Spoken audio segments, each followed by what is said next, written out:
guys. How are you today?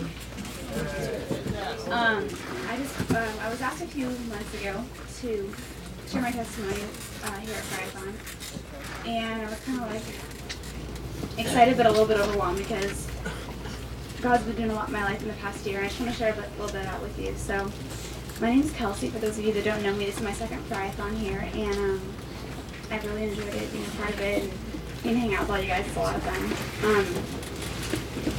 I became a Christian when I was a little girl. I was 6, and I accepted Christ in my life. Probably like many of you sitting out there, I was praying with my mom, and she asked me if I wanted to accept Christ, and I was like, yeah, I totally do. And it was before like a friend's birthday party, and I prayed with my mom, and I became a Christian at a young age, probably like a lot of you.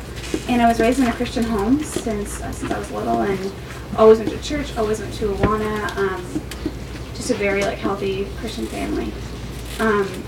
And I kind of felt like I was always at a really comfortable place with God. We're a very blessed family, and I was always just so happy to be doing what I was doing and to be with people that I knew, and to have such a wonderful family and wonderful friends and a wonderful church. And I remember kind of praying, talking to God, and being like, you know, this is really great, God. Thanks for blessing me so much. Like, I don't really know what else you want me to do. I volunteer, I do this.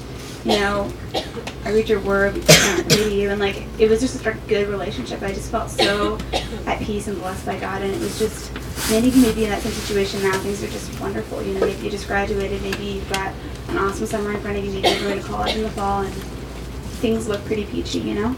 And that is that way for some people, and everyone will go through that at certain times.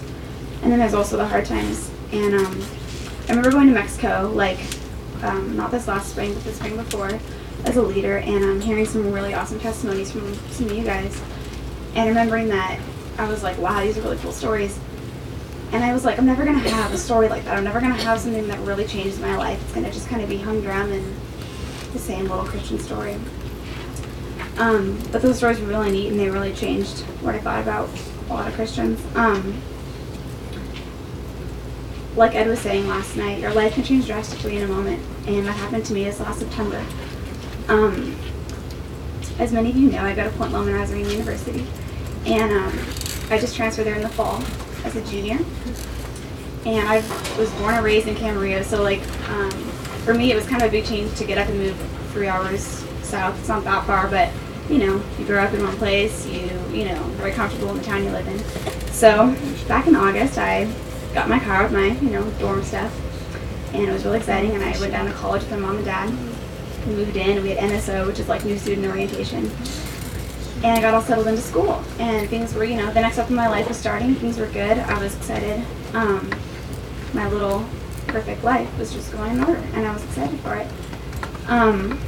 As the first couple weeks went by, and I said bye to my mom and dad, they went home, and I was like, I'll visit you in about 6 weeks or so after I get settled in. So the weeks started to go by, and it was really great. It was fun. College is a lot of fun, and you make some really cool friends there and have some really great experiences. And I remember it was about the third weekend, we finally decided to do something fun, like to actually have a real plan. So we went sailing one day with my friend, and we were going to go to like a Padres game the next day. It was like a big exciting weekend, because thus far we had like made macaroni and cheese in our apartment, and it wasn't like the most exciting couple weeks ever. And so I remember going sailing that afternoon and just having a little beautiful time in Coronado, going downtown for dinner with some friends. And we were eating dinner, about to finish, and I got a phone call. And I didn't answer it because it was really loud in the restaurant. I didn't want to answer the phone call. And then I got a text about 3 seconds later from my mom, and it basically said, it was kind of poorly worded, but it said, urgent, train crash, dad missing. And it was kind of weird. I didn't know what to think about it. I mean, I had been gone all afternoon. I didn't know what was going on. So I immediately went outside, and I called her, and I was like, Mom, what the heck is going on? It was about 4:30. And she was like, Kelsey, there was a huge train crash in Chatsworth, and Dad's not answering his phone. I have to say that at that point, everything kind of stopped. And I don't really know. It was just kind of blurry, and I sat down, and I just started sobbing because I didn't know what was going on. My friends came outside, and we were talking, and my mom just basically explained the situation. She said, if you guys don't know, the story was that a freight train and a commuter train crashed head-on because the driver was texting and missed the red light, and so they collided head on. I was kind of confused for a long time, but I remember thinking that I needed to figure out what was going on, so I tried to find a TV, and that didn't work because it was a local thing, and I was in San Diego, and it was far away. Long story short, we decided to drive home that night. Sarah and I, my best friend and roommate, and we decided to drive home about 9:30 at night. It was a Friday, and it was probably the worst drive of my life. I was sick, I was stressed, I was crying, I was making phone calls, I didn't know what was going on. And I finally got home, and there were people at my house. I think the Lanes were there and some other good friends, and they were like, "Are you okay?" And I was like, "I think so, I don't know what's going on." And I finally saw some coverage of the crash, and it was horrific. It was a lot of smoke and gasoline, and the car was like on its